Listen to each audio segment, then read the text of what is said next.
So I will brief you on the outcome of the NATO Military Committee meetings in Chief of Defense format, which took place yesterday and today here at NATO headquarters. On Afghanistan, NATO and partner chiefs of defense reaffirmed their commitment to support the ISAF commander over the next 19 months, which will be crucial in determining the outcome of the mission. As we approach the completion of the ISAF campaign, our mission in Afghanistan is entering a new phase. Its primary task is changing from leading a counterinsurgency campaign to providing training, advice, and assistance to the Afghan National Security Forces as they assume the lead for security across the country. We will support a comprehensive counterinsurgency effort until the end of 2014, and this will be increasingly Afghan-led. NATO and partner chiefs of defense acknowledge the increased capability of the Afghan National Security Forces to provide security for their country. They continue to improve operationally, and they have reached 95% of their goal, which is 352,000 personnel. They are already in the lead across much of Afghanistan, and their progress in the areas of planning, coordination, execution, and sustaining large-scale operations is now evident. Transition, therefore, remains on track, and our assessment is, on the whole, positive.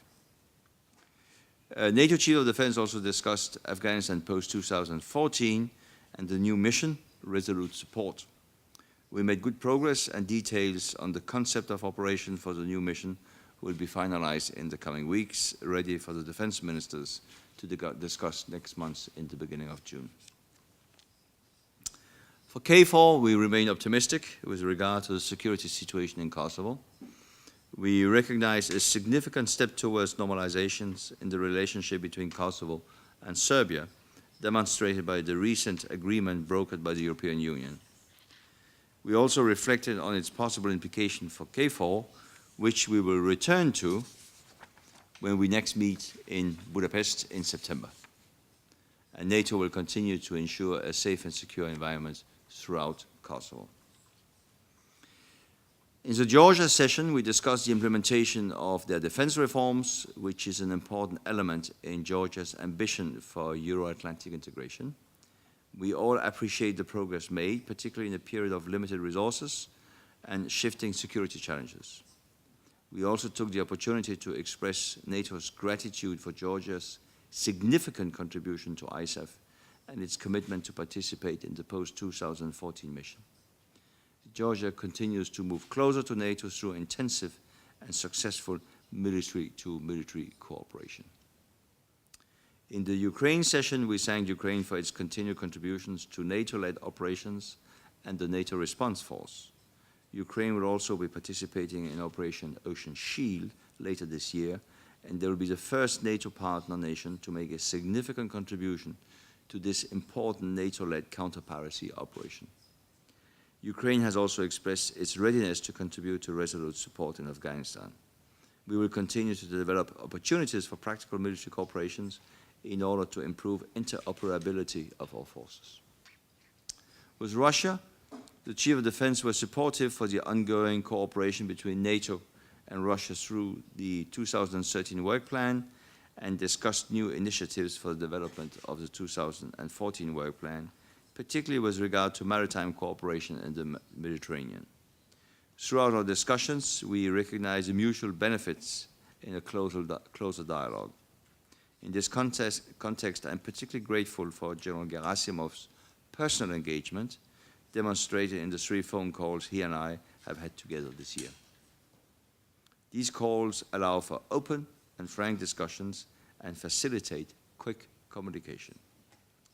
The Chief of Defense demonstrated their commitment to transparency by sharing information on operations and exercises. In particular, we provided our Russian counterparts with an extensive brief on the NATO military exercise Steadfast Jazz 2013, which will take place in early November in a number of allied nations, including the Baltic states and Poland. We explained the purpose of the exercise, which is to train and test the NATO response force, a high readiness and technologically advanced multinational force made up of land, air, maritime, and special forces components that the alliance can deploy quickly wherever needed. Steadfast JAS will provide an important opportunity for the NATO response force to train and exercise together and enhance their interoperability. In the months to come, we will continue to build with Russia on reciprocal transparency on military exercises, enhancing mutual understanding.